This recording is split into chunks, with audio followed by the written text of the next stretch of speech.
The early 1900s, however, marked the dawning of the American conservation movement and a changing attitude toward the value of wild places. In the 1920s, the Isaac Walton League of America, a group with strong roots in the Midwest, launched a high-profile crusade to reclaim Horicon Marsh. Led by Louis Curley Radke, the League and other conservationists gathered more than 100,000 signatures on a petition to build a dam to restore the marsh. The state legislature responded in 1927, approving funds for a new dam to restore the marsh's water level and for initial land purchases. Hunter-supported funds from the federal government provided the money to purchase the remainder of the marsh. In 1941, Horicon National Wildlife Refuge was established and is managed by the U.S. Fish and Wildlife Service. The southern one-third is managed by the State Department of Natural Resources. Although it looks pristine, Horicon Marsh still bears the scars of past efforts to exploit it. And today, Refuge staff devote much of their time to improving the marsh's wildlife habitat. Staff manipulate water levels to provide a variety of wetland conditions which benefit many birds.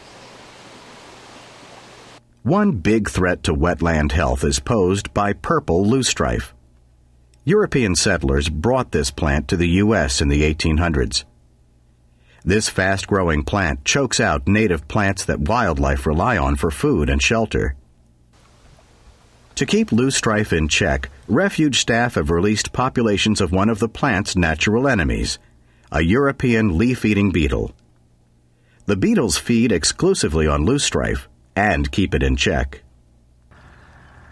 Like loosestrife, carp are not desirable or welcome on Horicon National Wildlife Refuge. Carp were introduced by European immigrants in the late 1800s and are a problem because they uproot plants and stir up mud.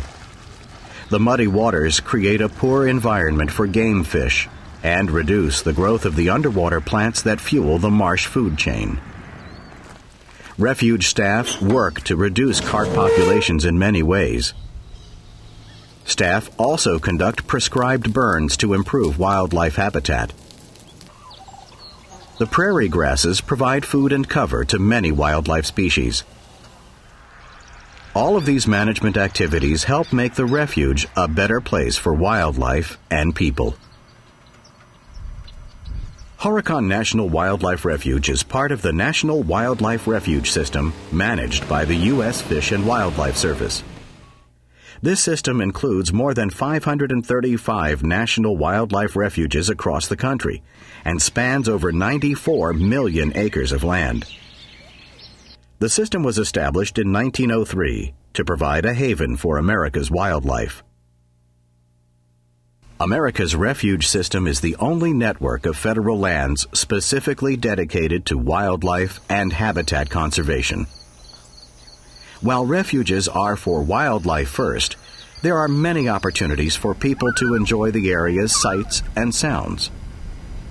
More than 35 million people visit America's refuge system each year, and about 500,000 visit Horicon National Wildlife Refuge. Horicon Marsh is not only a local treasure, but also a wetland of international importance and a globally important bird area.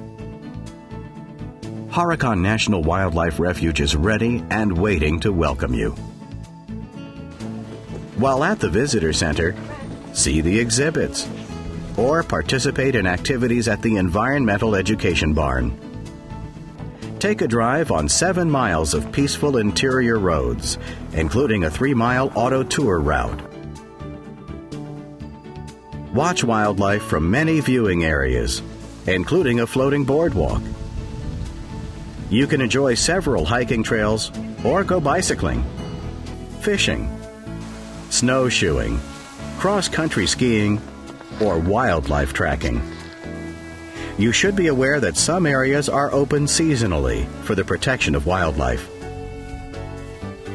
Hunting is allowed on the refuge for deer and small game. However, Horicon Refuge is a bird sanctuary and waterfowl hunting is not permitted except for a special youth hunt held once a year. Throughout the year, Refuge staff offer educational programs and special tours for groups, ranging from preschool children to seniors. Guided bird tours, bird festivals, and goose talks help round out the calendar of events. Horicon Refuge relies on volunteers to help carry out the Refuge's programs and activities. They do everything from maintaining bluebird boxes to staffing information desks and keeping the Refuge clean. There's something for everyone. There are plenty of reasons to visit Horicon National Wildlife Refuge. Here you can find a sea of cattails, a kaleidoscope of color, a raft of ducks, and the soul-stirring sound of goose music. And you might also find something you didn't know you were looking for: a sense of peace, an experience of solitude, and a feeling of being ever more closely connected to the land. Please tell your family and friends about this special place where wildlife comes first.